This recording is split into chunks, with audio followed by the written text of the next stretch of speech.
Ayolingizda sizga yoqmaydigan holatlar bor, 1000 marta gapirdingiz, hech yaxshi tomonga o'zgarmayotgan bo'lsa, sizlarni xursand qilaman. Bu narsalarni to'g'rilasa bo'ladi. Ikkita yo'li bor. Ikkalasini ham qilgandagina Xudo xolasa foydali bo'ladi. Birinchisi qaranglar. Qulay payt tanlashlik kerak. Ya'ni siz har qachon gapirsangiz, ayniqsa kamchilikni qilgan paytda gapirsangiz, urishsangiz ta'sir qilmaydi. Foydasi yo'q. Masalan, biron bir kamchilikka yo'l qo'ydi, o'sha paytda indamadingiz, sukut saqladingizda, bir necha kunlar o'tgandan keyin ayolingiz bu narsa esdan chiqdi va sekin gap boshlaysiz.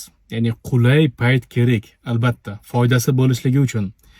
Ikkinchisi, gapni yaxshi so'zlar bilan boshlaysiz. Onasi, o'zing juda ham yaxshi ayolsan, pazandasan, uylarni ozoda tutasan, farzandlarni tarbiyasida juda ham yaxshisan, ibodatlaringni masalan qazo qilmaysan, hamma yaxshi tomonlarni aytib bo'lganingizdan keyin lekini borda.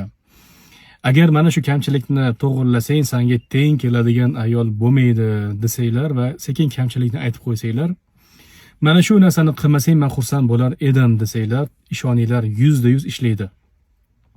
Bizda hammamizda nafs borda. Hech kimga to'g'ridan-to'g'ri tanqid yoqmaydi va biz o'zimizni oqlash uchun, o'sha paytdagi kamchiligimizni oqlash uchun gapga gap qaytaramiz, sekin asta bu narsa urush janjalga aylanib ketadi. Undan ko'rasa qulay fursat topinglar, yaxshi kayfiyatda bo'lib turgan paytda gap boshlanglar va gapni yaxshi sifatlarini, fazilatlarini aytishdan boshlanglar. O'shanda ishoninglar, har qanaqangi kamchilikni to'g'rilasa bo'ladi. Erkaklarda, ayollarda, oshna og'aynilarda, ishxonadagilarda bu narsani biz osmondan olganimiz yo'q. Nabaviy tarbiya degan kitob, Chorsu kitob do'konlaridan topsanglar bo'ladi. Ishoninglar, shunaqa zo'r kitob.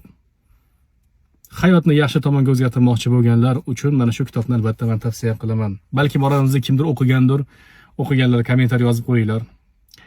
Boshqalarga balki foydali bo'lar.